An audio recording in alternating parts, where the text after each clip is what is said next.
اعوذ باللہ من الشیطان الرجیم بسم اللہ الرحمن الرحیم وبہ نستعین وہو خیر ناصر و معین۔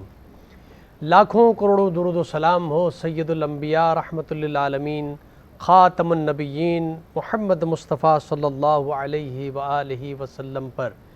ان کی آل پاک پر، اصحاب منتجبین پر۔ ناظرین کرام، پروگرام نذرانہ عقیدت میں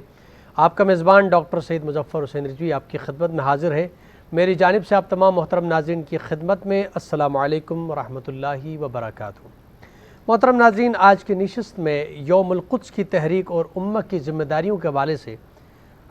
گفتگو ہوگی۔ 1948 سے لے کر آج تک صہیونیوں کی طرف سے آئے دن ظلم و ستم کے پہاڑ فلسطین کے مظلوم عوام پر توڑے جا رہے ہیں، لیکن جہاں مسلمانوں کی تنظیم OIC اور اس کے علاوہ عرب لیگ جیسی تنظیمیں اسلامی موجود ہیں، لیکن کوئی اس طرح کی آواز آج تک بلند نہ ہو سکی کہ ان مسلمان مظلوموں کو نجات دلا سکے ان صہیونیت کے ساتھ جو برسر پیکار ہیں۔ اور ہمارے تمام مسلمانوں کا یہ دل ہے، قبلہ اول ہے کہ جو آج صہیونیت کے ہاتھوں میں ہے۔ ہمیں اس حوالے سے ہمارے پاس اللہ کے نبی صلی اللہ علیہ وآلہ وسلم کا فرمان ہے کہ اتحاد امت کے حوالے سے خود حضرت امیر المؤمنین علی بن ابی طالب علیہ السلام کا فرمان ہے کہ ہمیشہ مظلوم کا حامی رہنا اور ظالم کی مخالفت کرنا، چاہے ظالم کوئی بھی ہو، ظالم مسلمانوں میں سے کیوں نہ ہو، لیکن اگر وہ ظلم کر رہا ہو تو اس کی مخالفت کرنی ہے، اور مظلوم کسی بھی مکتب و مذہب سے تعلق رکھتا ہو، اگر وہ مظلوم ہے تو اس کی حمایت کرنی ہے۔ ناظرین کرام، بیت المقدس کی جو تحریک چل رہی ہے اور اس تحریک کے حوالے سے اور ہمارے مسلمانوں کی جو ذمہ داریاں بنتی ہیں، اس عنوان سے آج یہ پروگرام کا انعقاد سچ ٹی وی کی جانب سے کیا جا رہا ہے۔ اور ہمارے درمیان اسٹوڈیو میں اس وقت ممتاز علماء کرام تشریف فرما ہیں، جن کا مختصر تعارف آپ کے سامنے پیش کرنا چاہوں گا۔ ہمارے ساتھ تشریف فرما ہے ممتاز عالم دین علامہ عبدالخالق فریدی صاحب۔ السلام علیکم ورحمۃ اللہ وبرکاتہ۔ وعلیکم السلام ورحمۃ اللہ وبرکاتہ۔ ہمارے دوسرے مہمان آج یہاں پہ ممتاز عالم دین ہیں، کسی تعارف کے محتاج نہیں ہیں، حجت الاسلام والمسلمین علامہ شیخ شبیر حسن میثمی صاحب ہمارے ساتھ تشریف فرما ہے۔ السلام علیکم ورحمۃ اللہ وبرکاتہ۔ آپ دونوں کا بہت شکریہ، آپ تشریف لائے ہمارے پروگرام میں۔ سلسلے گفتگو کا باقاعدہ آغاز کرنا چاہوں گا اور مولانا عبدالخالق فریدی صاحب آپ کی خدمت میں سوال رکھنا چاہتا ہوں۔ بیت المقدس مسلمانوں کے لیے کتنا اہم ہے اور یہودیت کا اس پر کیا دعویٰ ہے؟ اعوذ باللہ من الشیطان الرجیم، بسم اللہ الرحمن الرحیم۔ یا قوم ادخلوا الارض المقدسۃ التی کتب اللہ لکم ولا ترتدوا علی ادبارکم فتنقلبوا خاسرین۔ میں یہ سمجھتا ہوں کہ جس طرح آپ نے بیت المقدس کی تاریخ اور بیت المقدس پر صہیونیوں کا غاصبانہ، ظالمانہ، غیر عادلانہ قبضہ ہے، اس کا آپ نے ذکر کیا، اور یہ قبضہ 1948 سے انگلینڈ کا جو ایک اعلان ہے جسے اعلان بالفور کہا جاتا ہے، اس کے نتیجے میں ہوا۔ جہاں تک یہودیت کا دعویٰ یا صہیونیت کا دعویٰ کہ ارض مقدس جو ہے وہ ان کی سرزمین ہے، قبلہ اول ان کی سرزمین ہے، میں یہ سمجھتا ہوں کہ کسی طور پر بھی یہ مبنی بر حق، مبنی بر انصاف، مبنی بر عدل نہیں ہے۔ یہاں یہودیوں کا بسیرا اور یہودیوں کا یہ مسکن کبھی بھی نہیں رہا، اس کے بعد یہ زیادہ تر اس میں مسیحی تھے، اور مسلمانوں کا جب قبضہ ہو گیا اور مسلمان جب یہاں آ گئے اور عدل و انصاف کا اسلامی نظام رائج ہو گیا، تو اس کے بعد یہ یہاں پر 1948 میں یہودیوں کو مختلف علاقوں سے، افریقہ سے اور دیگر علاقوں سے لا کر آباد کیا گیا۔ اگر یہودی یہاں تھے تو ان کی کوئی حکومت نہیں تھی یہاں، اگر چند ایک جو گنے چنے تھے۔ البتہ یہ ہمیشہ سے استعمار کا یہ ایجنڈا رہا ہے اور سامراج کی یہ سازش رہی ہے کہ مسلمانوں کو وہ کسی نہ کسی طریقے سے ضد پہنچائیں، نقصان پہنچائیں، اور مسلمانوں کو ڈیوائیڈ کر کے وہ اس میں اپنی حکومت قائم کریں۔ جیسا آپ نے ذکر کیا اسلامی تنظیم کا بھی جو عرب ملکوں کی ہے، تو میں یہ سمجھتا ہوں کہ جب تک وہ بیت المقدس کے ساتھ، قبلہ اول کے ساتھ مخلص نہیں ہوں گے،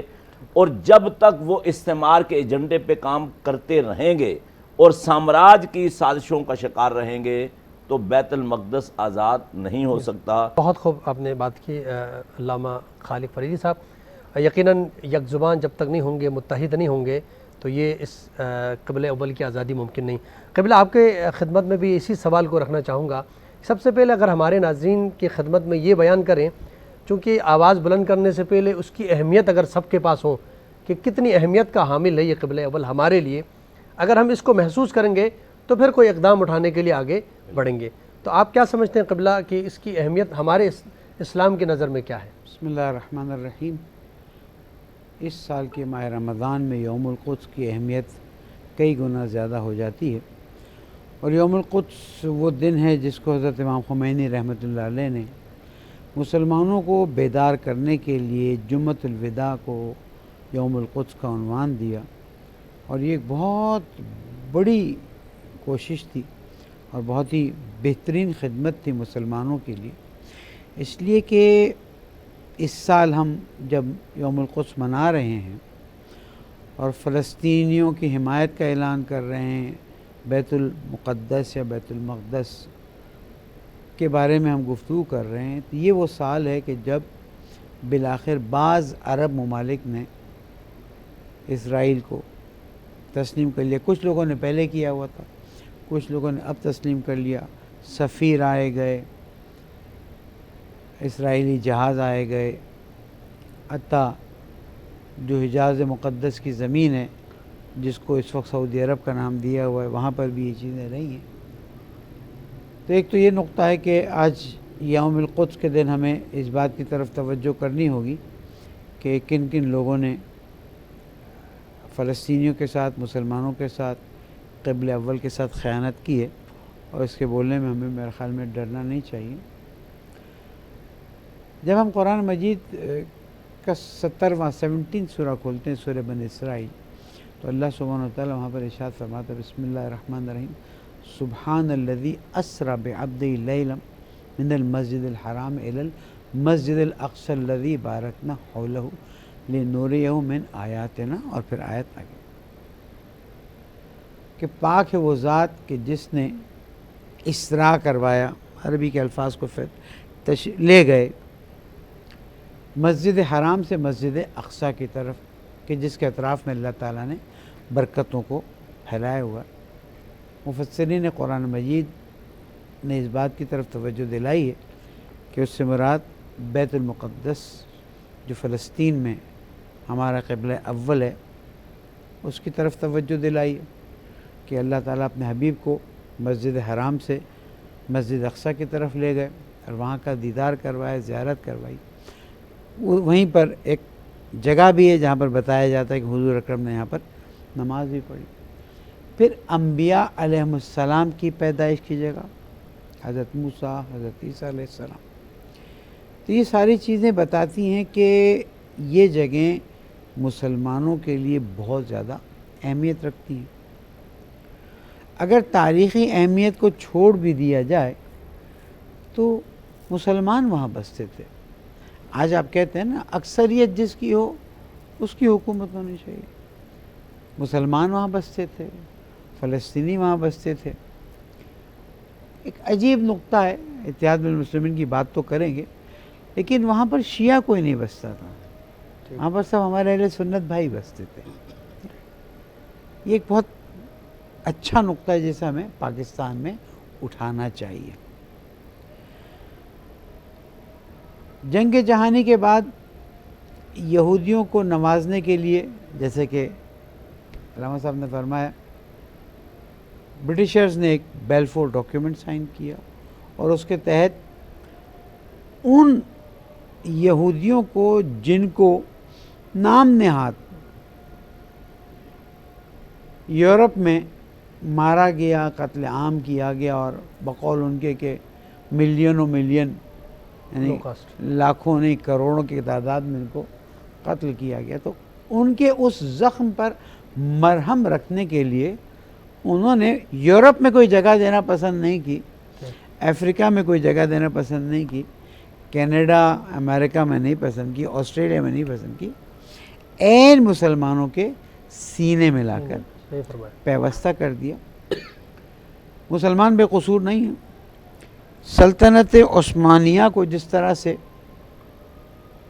تقریباً اب 100 سال ہونے آ رہے ہیں، 2021 میں آ گئے، 2023 میں 100 سال ہو جائیں گے، جس بے دردی سے ٹکڑے ٹکڑے کیا گیا، مکہ اور مدینہ کی مقدس جگہوں کو جس طرح سے جن لوگوں کے ہاتھ میں دیا گیا، میں تھوڑا گریز کرتا ہوں ایسے جملوں سے کہ جس سے کسی کی بھی دل آزاری ہو جائے۔ فلسطین کے لیے ایک الگ حصہ بنایا گیا اور وغیرہ وغیرہ۔ ان تمام مسائل کے ذریعے مسلمانوں کے سینے میں لا کر ایک حکومت کو قائم کیا گیا۔ فلسطینی بے قصور نہیں ہیں، لیکن بالآخر ان پہ ظلم ہوا، اور ظلم پہ ظلم یہ ہوا کہ انہیں اپنی زمینوں سے نکال دیا گیا، محلوں سے نکال کے در بدر کیا گیا، اطراف کے ملکوں میں بھیج دیا گیا، اور پھر فلسطین کو 2 حصوں میں کر کے وہاں پر ڈال دیا گیا 1948 سے، جیسے کہ مفتی صاحب نے بتایا۔ آج تک یہ در بدر ہیں، ان کے خاندان بکھرے ہوئے ہیں، ان کو کوئی پوچھنے والا نہیں ہے۔ صبرا اور شتیلہ کیمپ میں جس بے دردی سے ان کو شہید کیا گیا، امت مسلمہ میں کچھ لوگ ایسے تھے جو اس کے لیے آواز اٹھانا چاہتے تھے، جس میں شاہ فیصل مرحوم کا میں نام لوں گا، جس میں معمر قذافی کا نام لوں گا، جو اس وقت چاہتے تھے، وغیرہ وغیرہ۔ دنیا نے ایک وقت دیکھا کہ ان لوگوں کو سائیڈ پہ کیا گیا اور فلسطینی عوام کو یہودیوں کے ہاتھ میں تباہی اور بربادی کو ٹال دیا گیا۔ نتیجے تک پہنچتا ہوں، اس تباہی و بربادی کا غم سب سے پہلے اس صدی میں اگر کسی نے ایمانداری سے منایا اور ان کی مدد کی تو وہ نظام جمہوریہ اسلامی ایران ہے۔ آج بھی ویسٹ میں لکھنے والے لکھتے ہیں کہ ہماری بات یہ سمجھ نہیں آتی کہ بعض ممالک میں شیعہ سنی کو قتل عام سے چلایا جاتا ہے، لیکن وہی شیعہ جب فلسطین کی بات آتی تو وہ یہ نہیں سوچتے کہ وہاں کوئی شیعہ ہی نہیں، اس کی مدد کرتے ہیں اس لیے کہ وہ مسلمان ہیں اور وہ مسلمانوں کا قبلہ اول ہے، اس کے لیے آواز اٹھاتے ہیں۔ پاکستان میں بھی کچھ لوگوں کے پیر لڑکھڑا رہے تھے کہ آہستہ آہستہ ہم تسلیم کر لیں، لیکن پاکستان کے مسلمان بہت باغیرت ہیں۔ مجھے فخر ہے میں پاکستانی ہوں، مجھے فخر ہے کہ پاکستان کے عوام، پاکستان کے خواص کی میں بات بتاتا ہوں، پاکستان کے عوام کے سامنے کسی کی جرأت نہیں ہے کہ وہ اسرائیل کو تسلیم کرنے کے لیے تیار ہو، مگر ایک سازش ہو۔ لیکن مجھے تعجب ہے کہ عاشورہ کے واقعے کے بعد مسلمانوں نے مظاہرے کیے، بڑے بڑے مفتی حضرات نے، بڑے بڑے، اور عین اسی وقت امارات میں اسرائیل کا وفد آ رہا تھا، سب چیزیں ہو رہی تھیں، اتنے بڑے بڑے، میں کہتا ہوں لاکھوں کے مظاہرے کیے آپ نے، کوئی بات نہیں، لیکن آپ نے ایک جملہ نہ فلسطینیوں کے لیے کہا نہ کشمیریوں کے لیے کہا۔ کیوں؟ $200 ملین کس میں بانٹے گئے؟ کس کو ٹاسک دیا گیا کہ پاکستان کے ٹکڑے کرنے میں جلدی کرو؟ ہم سے برداشت نہیں ہوتا، اس لیے کہ فلسطینیوں کے حق میں جہاں نظام اسلامی نے اور ایرانی قوم نے آواز اٹھائی ہے، وہاں پر ہم پاکستانی پیچھے نہیں رہے، اور میں پاکستانی قوم کو سلام کرتا ہوں۔ بے شک ہے، پر مختصر سا بریک کا وقت ہوتا ہے۔ ناظرین کرام، ایک مختصر سا بریک لیتے ہیں، بریک کے بعد دوبارہ آپ کی خدمت میں حاضر ہوتے ہیں، ہمارے ساتھ رہیے گا۔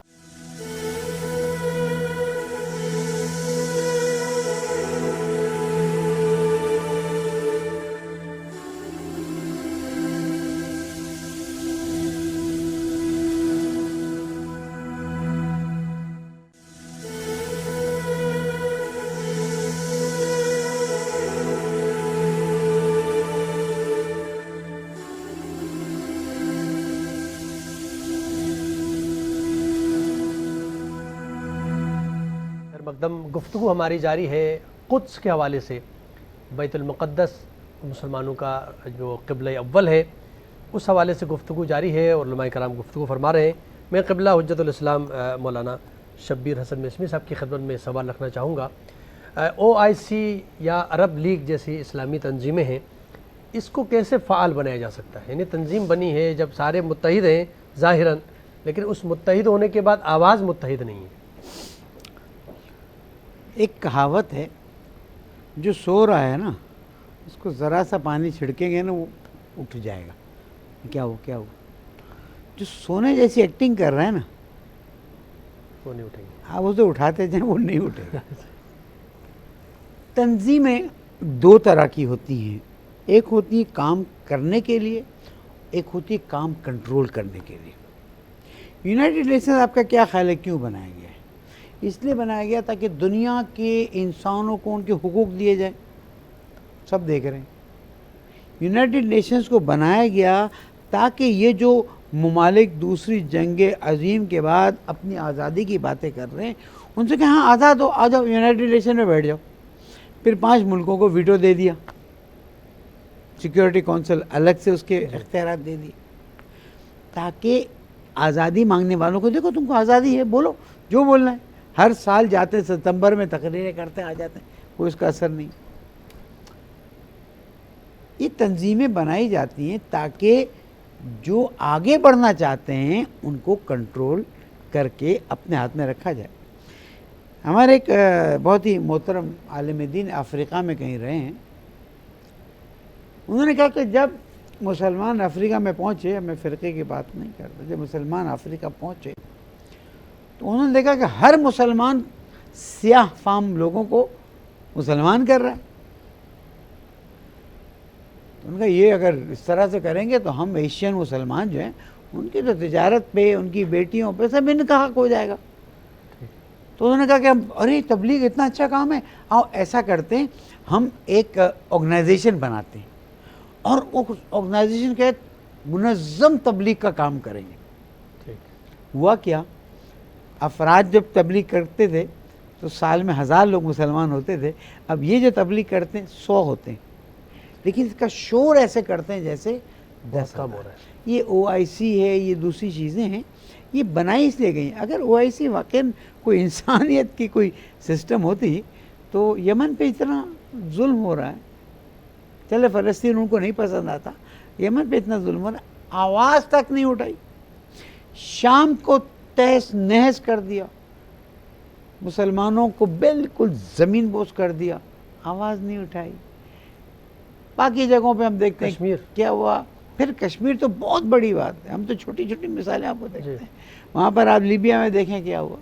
تو یہ بنائی جاتی ہیں تاکہ ان کے ذریعے مجھے آغا صاحب کو ہمیں کنٹرول کیا جائے اور کہا جائے بھائی ہم ہیں نا، آپ کیوں شور کر رہے ہیں؟ تو ان تنظیموں سے تو کوئی امید نہیں لگائی جا سکتی۔ اس وقت ایک بہت ہی خوبصورت بلاک بنا ہوا ہے اور بنتے جا رہا ہے، اور وہ بلاک انڈونیشیا، ملیشیا، پاکستان، شاید آئندہ میں بنگلہ دیش بھی اس میں شامل ہو،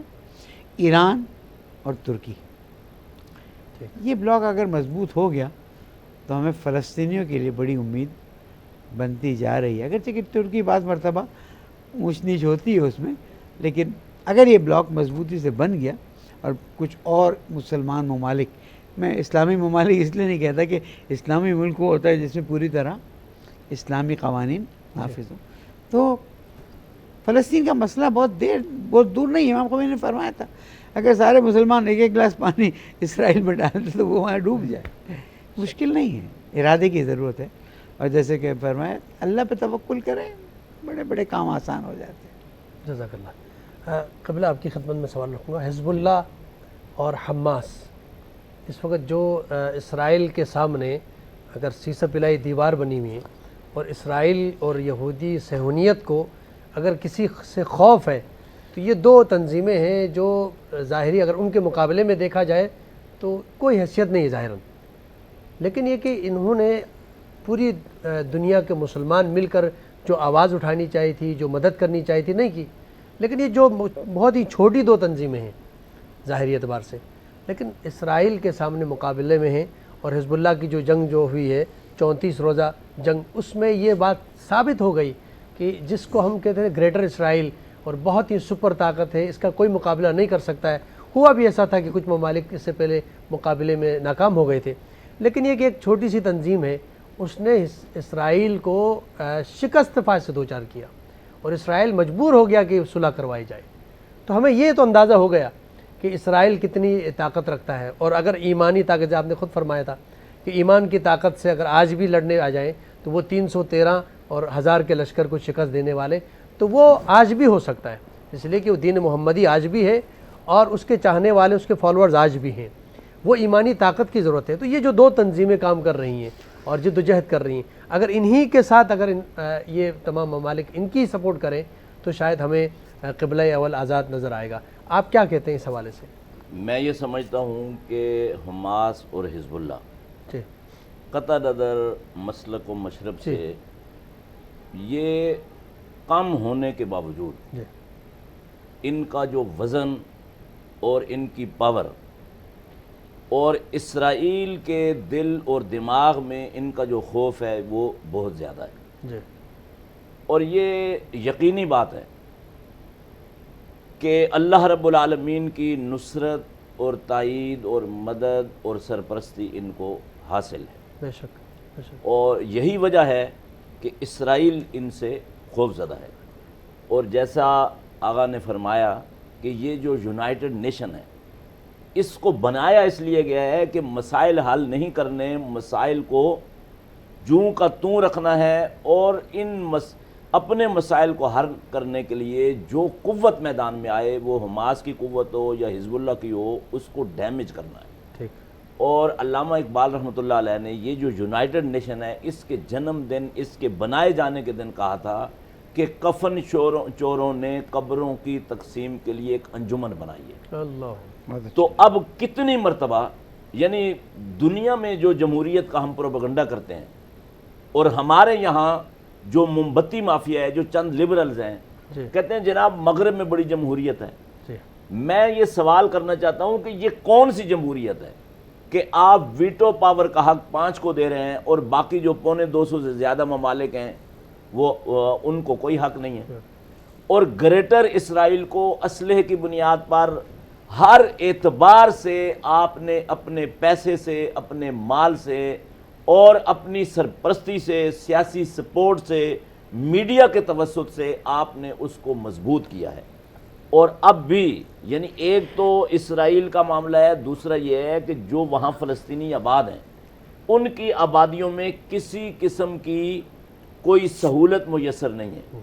اور جو اسرائیلی آبادیاں ہیں یہودیوں کی، وہاں ساری سہولتیں میسر ہیں۔ تو جو ہمارے ہاں وہ حکمران جو سامراج